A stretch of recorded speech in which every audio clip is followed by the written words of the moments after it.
Hi, my name is Dr. Derminio, and I am um, in the Natural Sciences department at CUCA.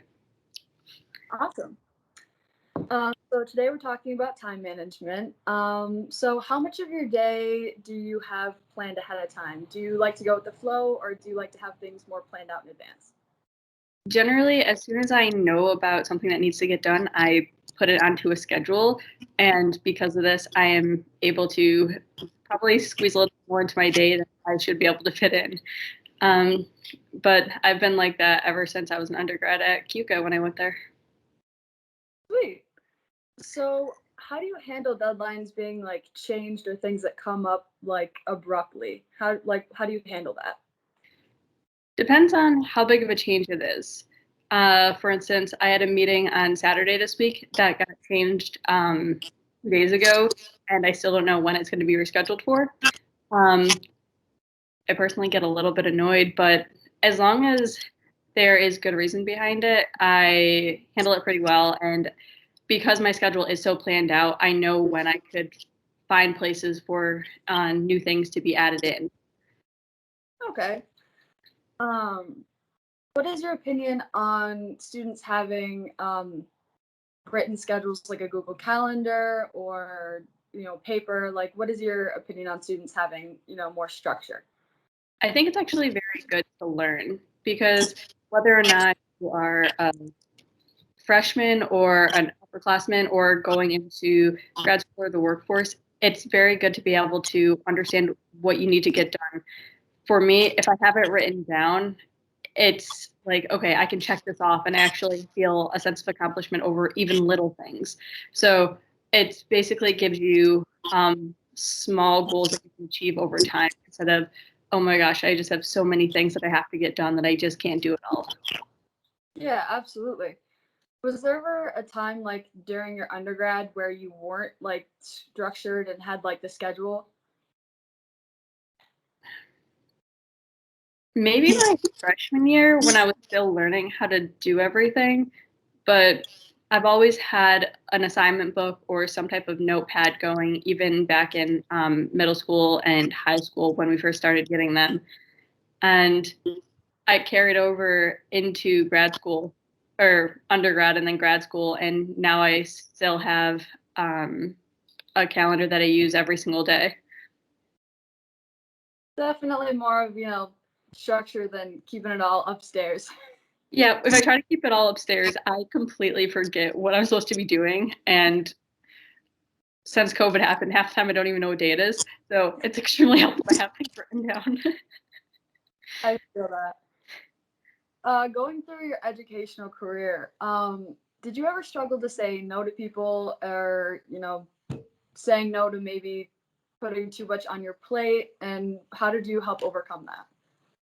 All the time. Is that an answer? I actually still am really bad at telling people no about things because if I feel like it can help in some way, I could figure out now at least I can sometimes hand it off to somebody else. I don't have to finish every little thing that somebody asked me, but I can at least put somebody in the right direction. But I definitely have students that come to me sometimes, even outside of my classes, that ask for help, and I still help them. I'll take the guilty pass for that one. Um, if you had an entire day to yourself, how do you think you would spend it? Probably hanging out with my cat that is currently sleeping on the chair next to me, reading whatever book I'm reading. Most likely, it's some type of fantasy or like sci-fi book. Definitely not a nonfiction, and watching Hulu or Netflix, and then play like volleyball and go swimming at some point throughout the day. But that involves other people, so Sounds like a pretty solid day. In terms of like time management and planning, do you think it's important to like schedule in personal time and self-care? definitely. I don't know if you've ever looked at the calendar that I actually have on the outside of my door, but there's actually a line at the very bottom, and I never stay at work past certain times, so I can get to volleyball, can get to rock climbing, can go watch Jeopardy with my boyfriend. Just to be able to like have a hard stop on the workday. And even though I check my email quite often and even like sometimes right before bed, I still have time to myself where I can do things that I like to do. And I think that's actually a very good thing for your mental health and physical health as well. I agree. I think a lot of people struggle out with having that work-life balance, and either you have too much or too little of one, and it ends up really chaotic. Oh, yeah, that's definitely happened to me in the past. It's not good.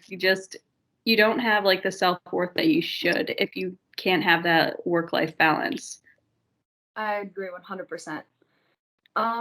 So because everyone is prone to a little bit of, procrastination here and there, what is your biggest procrastination? Um, that's actually a good question. Probably something that I'm not as comfortable with. So if I'm working with what was like in my PhD, like harmful algal blooms, I can write even the boring reports for that relatively easily. But I procrastinate things like I just had to write a report on phosphorus in wastewater, and that took a little bit more time than it should. So generally, things that I don't have an interest in as much is something that I procrastinate more. Hmm. How do you manage to like get yourself back on track when you know it's something that isn't in your foresight? Yet again, I try to plan and I write it down in my book. And if I see it there and I'm like, I really do have to do it, I will get to it because I don't like taking something from one week and putting it on the next week. That just kind of annoys me personally. Because eventually it just all builds up and it's way too much, way too much. Way too much. Yeah. Like I said, I like crossing things off of the list. It's always a satisfying feeling. Yeah. Is there any advice that you would give to incoming freshmen or maybe people that struggle with organization to kind of get themselves back on track? Do things a little bit at a time. You don't have to start planning out every little bit of your day, but if you want to be like, okay, I want to make sure I can get up in the morning, go to breakfast, and like go work out in one day. Just try to just write those three things down and just get those done because everyone will eventually get out of bed, whether or not it's 6 a.m. or 11 a.m. But being able to even just cross one thing off of the list, you're like, okay, that wasn't too bad. Something is better than nothing. Exactly. I agree with that 100%. Any other thoughts on the matter or stories you have regarding good or bad time management? There are so many different ways for time management that we could probably talk about this for a while. Um, I've dealt with a lot of people in my different labs that I've been with, and sometimes our time management skills were very different, and it can be frustrating whether or not you are more type A, more type B, more don't even fall into a type because you're so haphazard. But I think if you do have to have time management skills as well as working with people, communication is the best key. Really well said. I like that. Well, thank you very much for your insight. We really appreciate it. No worries. It was fun.